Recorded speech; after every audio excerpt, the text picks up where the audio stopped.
whoever did the water pump 11,000 miles ago basically put these gaskets in, and the coolant was leaking out of here, and that's why this pump was constantly leaking. So anyways, I took it all apart. I put the Felt Pro new gaskets, just like this style, and the very easy job. The only bad part was taking the fan off. Most of the YouTube videos you watch, they tell you, oh, just grab a adjustable wrench or big wrench, put it on it, and just hit it with a hammer.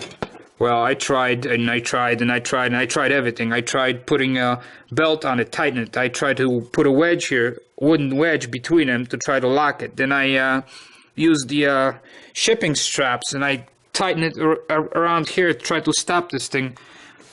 It would not budge. It would always end up spinning a little bit, and I couldn't break this loose. So I finally made myself a wrench. Because as you can see, let me get you down there. You got these 4 holes in this pulley here, and these holes are 0.24 diameter. So they're just a little bit smaller than quarter of an inch. So I made this tool because they sell these tools online, but they just look so cheap. So I made my own tool. This is 1.8 inches exactly between the centers on these screws, and these are 1/4 inch screws, but like I said, this is the hole in there are 240 diameter. So I had to actually grind the screws a little bit to make them fit in there. And once I made this wrench and I put it on there, like you see like so, it fits on there. But not only that, I had to use pipe. Cut a pipe, put a pipe on it, put this inside the pipe, and then use another pipe on the adjustable wrench. I finally broke it loose. It's funny how you watch YouTube and guys put this little wrench on it, just boom, tap it and comes off, you know. I'm using the Prestone. Yeah, I'm using the orange stuff, the Deck School. This is just Prestone. I think it's the same stuff as the green stuff. They just make it orange color and approved for GM, whatever. Anyways, you gotta use distilled water so it doesn't have any minerals and stuff to deposit all over your engine. Another thing, when you have a belt off, you want to check all the pulleys, everything, make sure everything's spinning good. There's your tension pulley. They're all very nice. No noises, nothing. Obviously the harmonic balancer, that one you cannot spin. The water pump, like I said, was replaced 11,000 miles ago. So it's really nice, and it's a AC Delco $200 original OEM pump. Yeah, but anyways, when you have the belt off, you want to make sure you check everything. Well, so at least the water pump issue is all done. I can move on. Uh-oh. What the heck? Where's my water pump? And the saga continues. I had this thing all assembled last night. Filled it all with fluids. And it was leaking again. Same spot, behind the pump. So this time I took it apart, and I could tell from my grease, especially on my gasket in the pump, I could tell it wasn't leaking from my gaskets. I mean, they're nice compression rubber gaskets with a steel frame, so there's no way they would leak.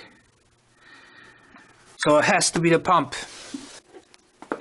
So here's the pump. This is AC Delco OEM made in USA pump. It's got only 11,000 miles on it, and it has to be leaking out of this plate here, behind this plate, because like I said, I had heavy grease on my gaskets. How's this going? Like so. I put heavy grease on both sides, so when I bolted the pump, I could tell where the grease was squeezed, and it had a contact all the way around, and you could tell no water made through it, but it was still leaking behind the water pump. I mean, you can't see this part because it's against the engine block, but it was dripping out of this bolt, and it's on the angle a little bit, and out of this bolt, kind of this whole area was wet again, and just slowly dripping. It's a slow drip. You get about a drop every 10 minutes or so. So it has to be this plate that's leaking. So I'm going to take it apart, see what's going on. Like I said, this pump only has 11,000 miles on it, so I don't want to be buying a new one. They're expensive.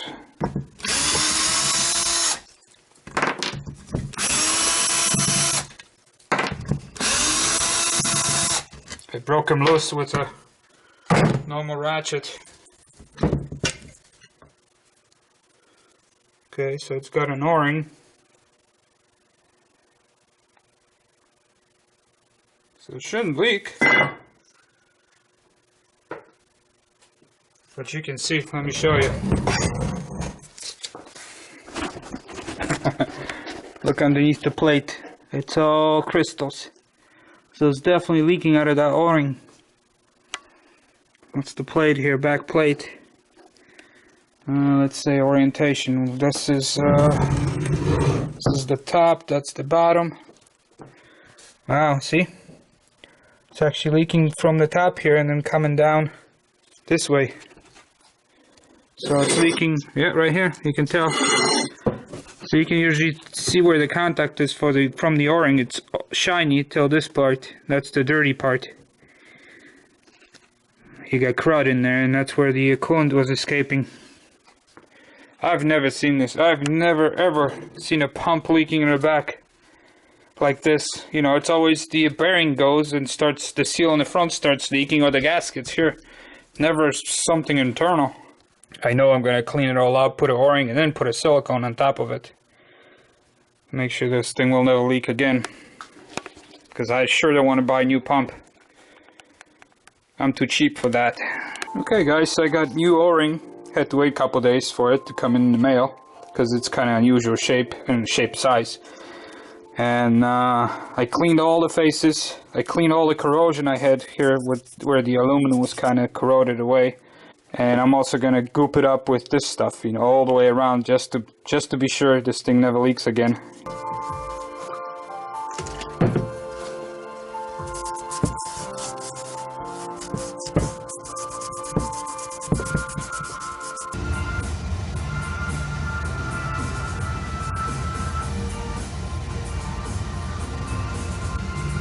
I always put a little bit on the opposite side, just to kind of rub it in.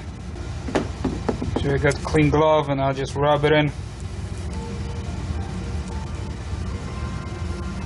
You just get better contact with aluminum. It fills all these little grooves. But that's just what I do.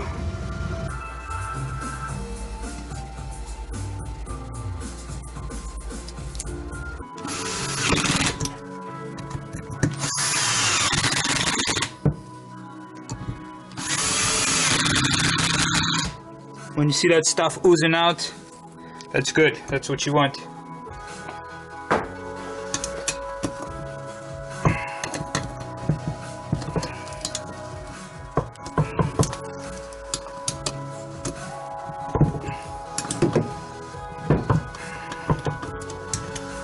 Okay, it's tight enough. It's aluminum. Everything is aluminum here, so you don't want to strip the threads. Now I'm sure you noticed I didn't wait an hour. Usually these gaskets, RTV silicone, you put it on, you put the cover on, you finger tighten, and you wait an hour till it sets. It becomes like almost like rubber, hard, and then you tighten it, and that pushes everything down. But that's when you don't have an O-ring in there. But I have an O-ring in there that I have to compress, so I couldn't wait an hour for this thing to set, because then I would have a gap and it would not compress the O-ring. So this is why I tighten it right away, which is still fine. I mean, I smeared it so wide all the way around, and like I said, that's just an extra protection. The O-ring is what seals everything.